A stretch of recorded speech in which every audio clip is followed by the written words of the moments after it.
अंग्रेज और मुगल आने से पहले पूरे विश्व में समाजवाद चलता था। समाजवाद में क्या था कि सारा सिस्टम, सारी संस्थाएं समाज के कंट्रोल में रहता था, समाज के अंडर रहता था। हर चीज़ को समाज नियंत्रित करता था, है ना। जैसे अर्थव्यवस्था समाज के अंतर्गत रहती थी।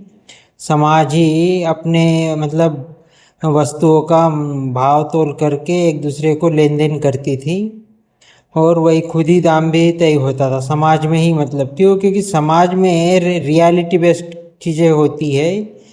क्योंकि कोई उसका किसी वस्तु का दाम तय नहीं करता है। समाज में जिस चीज़ दो लोगों में जब व्यापार हो रहा है तो लेने वाला और देने वाला, उनको उन दोनों के बीच में वो डील होती है। जो उनको बेचने वाला उस रेट में बेचता है जिसमें उसको प्रॉफिट हो, या उसको एक तरह से लगे कि नहीं ये सही रेट आया, और ख़रीदने वाला भी उस रेट पे ख़रीदता है जिसको ख़रीदते समय उसको लगे कि नहीं भाई, मैं इस रेट में मेरे को सही दाम में मिल रही है। तो ऐसा समाज के अंतर्गत जब व्यवस्था रहती है तो इस तरह से किसी भी वस्तु का मूल्य तय होता है।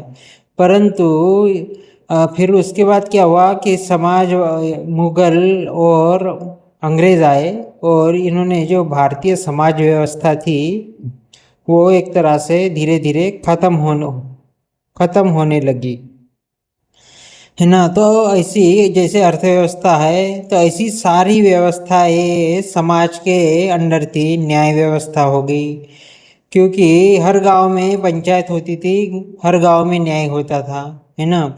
और क्या बोलते हैं उसको, शिक्षा व्यवस्था भी समाज के हाथ में ही थी, ना कि किसी सरकार के हाथ में। ना कोई व्यक्ति उसको कंट्रोल करता था, ना कोई शासक उसको कंट्रोल करता था।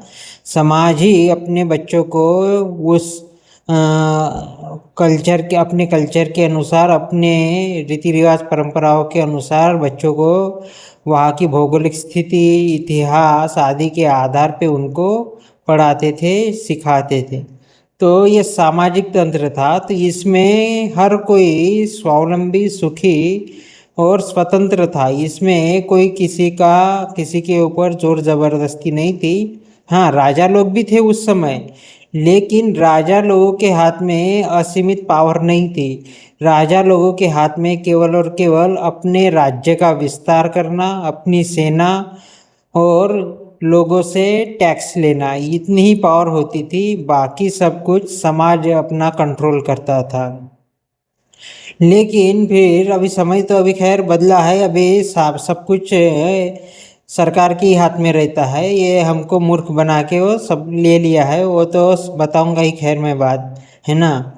तो इस तरह से राजा की शक्ति असीमित नहीं होती थी, तो वो मर्यादित होती थी। राजा का मुख्य फोकस अपने लोगों पे शासन करना नहीं होता था, और होना भी नहीं चाहिए। अगर राजा अंतर्गत मामलों में ही ज़्यादा व्यस्त रहेगा तो वो बाहरी राजाओं के साथ या बाहरी राजाओं से लड़ नहीं पाएगा, या उनके अंडर आ जाएगा, या अपना राज्य का विनाश कर बैठेगा। क्योंकि राजा को हमेशा स्वतंत्र और एक तरह से जागरूक रहना पड़ता है। क्योंकि नहीं तो दूसरा राजा हमेशा ताक में रहता है कि ये कमज़ोर हो रहा है क्या, तो हम इसकी सत्ता को चैलेंज करें या इसकी सत्ता को छीन लें, इस तरह से।